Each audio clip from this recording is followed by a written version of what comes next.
Tudo começou em um bairro aparentemente tranquilo de classe média, nos arredores de uma grande cidade brasileira. Ruas bem pavimentadas serpenteavam entre fileiras de casas quase idênticas, cada uma com jardins perfeitamente aparados, portões pintados na mesma tonalidade e muros de altura regulada. Era o tipo de lugar onde a aparência de ordem valia mais do que a vida real dos moradores. No centro de tudo estava a Associação de Moradores, a entidade responsável por ditar regras, fiscalizar detalhes e impor a uniformidade que todos eram obrigados a seguir. A fachada de harmonia escondia um ambiente sufocante, onde qualquer desvio, por menor que fosse, era motivo de olhares tortos e advertências formais. Foi nesse cenário que surgiu a figura da presidente da associação, uma mulher que muitos viam como a guardiã da ordem, mas que, na prática, exercia poder como se fosse dona de todo o condomínio.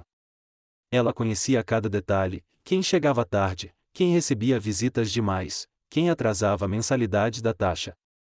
Nada escapava ao seu olhar atento, e sua presença era sentida em cada esquina do bairro. Mas havia algo mais sombrio por trás de sua obsessão pelo controle. Os moradores começaram a notar que pacotes desapareciam misteriosamente das caixas de correio e das portas das casas. No início, todos pensaram em ladrões externos, mas logo se tornava claro que o problema vinha de dentro. As câmeras de segurança instaladas em algumas casas mostravam vultos noturnos, uma figura encapuzada, sempre ágil, sempre certeira. E quanto mais o mistério crescia, mais forte era a presença da presidente. Reuniões da associação se tornavam longas e carregadas, com discursos sobre disciplina, vigilância e obediência às regras. Era como se ela quisesse desviar a atenção dos moradores, mantendo-os ocupados com normas banais, enquanto algo muito mais grave acontecia às escondidas. A vida naquele bairro, que parecia perfeita por fora, estava se transformando em um palco de tensão silenciosa. A confiança entre vizinhos diminuía a cada dia, e cada morador começava a olhar para o outro com desconfiança. Ainda não sabiam, mas o verdadeiro inimigo não estava do lado de fora dos muros, e ele já estava instalado no coração do condomínio. Os dias no bairro seguiam uma rotina repetitiva. As crianças iam para a escola uniformizadas, os pais saíam para o trabalho em horários cronometrados, e à noite todos voltavam para suas casas cercadas por muros impecáveis. Mas, por trás dessa rotina, a sensação de estar sendo observado não parava de crescer. A presidente da associação havia instalado câmeras extras nas entradas principais do condomínio, alegando que era para a segurança de todos. No entanto, a posição estratégica desses equipamentos mostrava outra intenção: vigiar cada passo dos moradores. Era impossível sair de casa sem sentir os olhos eletrônicos acompanhando cada movimento. Os pacotes continuavam desaparecendo. Uma encomenda de eletrodoméstico, um presente de aniversário, até medicamentos pedidos por idosos nunca chegaram ao destino. Cada sumiço era um golpe na confiança coletiva. Muitos começaram a reclamar, mas as respostas da presidente sempre vinham carregadas de arrogância: precisamos de mais regras, mais fiscalização, mais relatórios. O clima no bairro se tornou sufocante. Conversas antes amigáveis nos portões deram lugar a cochichos desconfiados. Amigos de longa data agora se olhavam como inimigos potenciais. Era como se a comunidade tivesse sido envenenada pela desconfiança, e a presidente, em vez de curar, espalhava o veneno ainda mais. Alguns moradores, incomodados com a situação, começaram a revisar as filmagens de suas câmeras privadas. Foi quando perceberam que as imagens noturnas mostravam sempre alguém com postura familiar. Não dava para ver o rosto com clareza, mas havia algo na maneira de caminhar, na altura e até nos gestos que parecia perturbadoramente conhecido.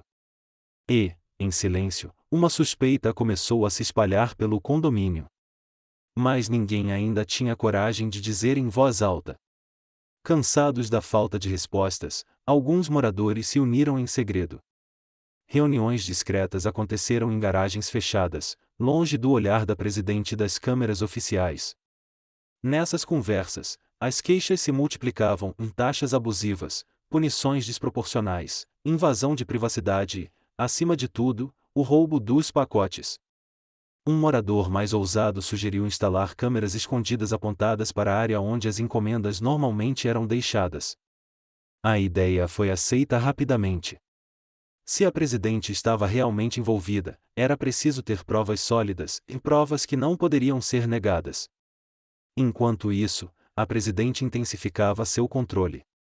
Emitia circulares impressas e digitais todos os dias, com novas normas absurdas, o horário limite para ligar o chuveiro elétrico, tamanho exato permitido para tapetes de entrada, até regras sobre quantos vasos de plantas poderiam ficar na varanda. Era como se ela tivesse prazer em ditar cada detalhe da vida dos vizinhos. Mas, ironicamente, quanto mais controle ela tentava impor, mais resistência crescia em silêncio. O bairro que antes obedecia sem questionar começava a se unir contra a tirania. Não era mais apenas sobre pacotes roubados, era sobre liberdade. E foi nesse ambiente de tensão crescente que a primeira prova concreta apareceu. Uma câmera discreta, instalada em uma garagem, capturou a imagem nítida de alguém retirando uma caixa da porta de uma casa vizinha.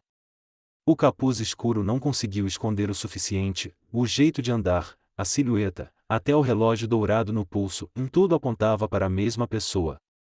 O choque foi imediato. Aquilo que todos suspeitavam, mas temiam admitir, agora tinha se tornado uma verdade difícil de engolir. A presidente da associação, a guardiã das regras, a voz da disciplina, era também a ladra que aterrorizava o condomínio. A prova circulou discretamente entre alguns moradores. A imagem era clara demais para deixar dúvidas. A presidente, com um capuz mal ajustado, roubava pacotes que não lhe pertenciam. Era como ver a máscara cair diante de todos. O choque se espalhou em silêncio. As famílias que antes acreditavam que ela era apenas rigorosa agora viam a hipocrisia por trás de sua fachada de disciplina.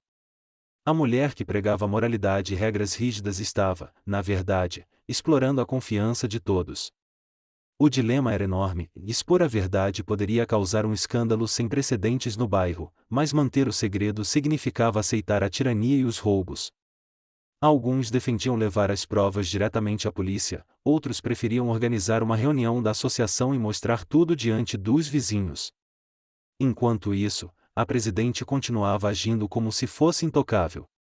Suas circulares se tornavam cada vez mais absurdas, como se ela sentisse que o controle estava escapando de suas mãos. Era a tentativa desesperada de alguém prestes a ser desmascarado.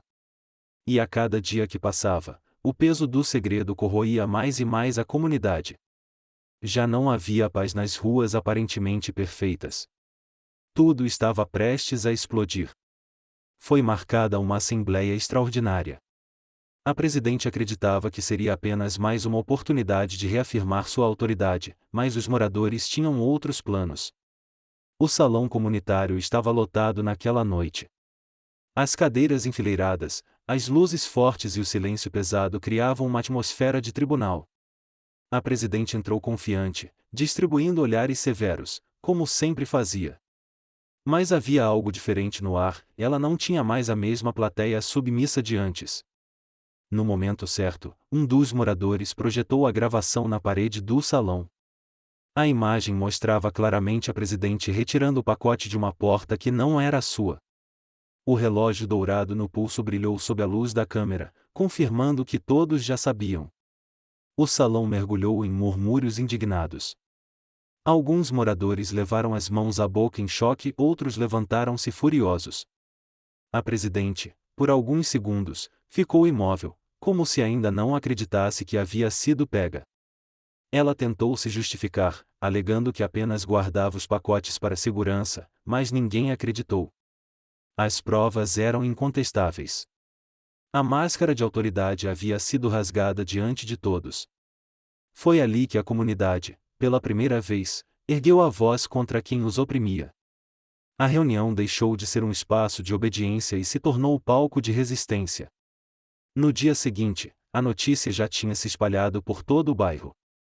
A imagem da presidente, antes vista como símbolo de ordem, agora era associada a roubo, mentira e hipocrisia. Os moradores exigiram sua renúncia imediata. Ela tentou resistir, enviando mensagens formais e até ameaçando com processos, mas não adiantou. O peso das provas era esmagador. Nenhuma desculpa seria suficiente para apagar a humilhação pública que havia sofrido. A renúncia foi inevitável. Sem a posição de poder, a presidente se viu isolada.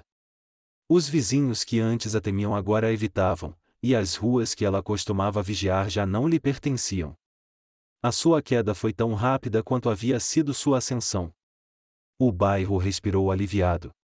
As regras absurdas foram abolidas, os moradores voltaram a conversar uns com os outros, e um novo espírito de união começou a surgir. Pela primeira vez em muito tempo, a comunidade sentiu que tinha retomado o controle de sua própria vida. Mas a cicatriz ficou. A lembrança da tirania serviu como alerta, e nunca mais deixariam tanto poder se concentrar nas mãos de uma única pessoa. E assim, o bairro que parecia perfeito descobriu, à custa de dor e desconfiança, que a verdadeira ordem não nasce do controle absoluto, mas da confiança mútua entre vizinhos. Com a saída da presidente, o bairro mergulhou em um período de reflexão. A comunidade, antes dividida pelo medo e pela desconfiança, agora precisava reconstruir não apenas suas regras, mas também os laços que haviam sido quebrados. As conversas nas calçadas voltaram. As crianças brincavam novamente nas ruas sem a sensação de estarem sendo observadas o tempo todo. O ambiente que havia se tornado sufocante agora se abria para algo mais humano, mais próximo do que deveria ser uma vizinhança de verdade. Muitos moradores perceberam que, durante anos, haviam entregado o poder demais a uma única pessoa. O desejo por ordem e aparência perfeita havia custado caro, e a liberdade, a confiança e até a paz do lugar. Reunidos, eles decidiram reformular a associação de moradores. As novas regras seriam votadas coletivamente, as decisões compartilhadas, e nunca mais haveria espaço para um governo autoritário dentro do condomínio. A lição ficou clara: perfeição não existe, e quando alguém insiste em impor uma imagem artificial de ordem, é sinal de que algo muito mais sombrio pode estar escondido por trás. Meses depois, o bairro parecia outro. As fachadas das casas já não eram idênticas, cada morador passou a expressar sua individualidade de pequenas formas, em uma pintura diferente, um jardim com flores variadas, um portão decorado. A diversidade, antes vista como ameaça à uniformidade, se tornou motivo de orgulho coletivo. O bairro já não era perfeito no sentido rígido da antiga presidente, mas era vivo, autêntico e cheio de vida. Os vizinhos, agora unidos, criaram novos laços. Festas comunitárias começaram a ser organizadas, os pacotes deixaram de desaparecer e, mais importante, ninguém mais temia abrir a boca contra injustiças. A memória da presidente que roubava pacotes virou quase uma lenda local, e um aviso silencioso que todos carregavam: nunca mais permitir que o poder e a arrogância de um só destruíssem a harmonia de todos. No fim, aquele bairro descobriu algo essencial: a verdadeira segurança não vem de regras sufocantes, mas da solidariedade. A verdadeira ordem não nasce do medo, mas da confiança.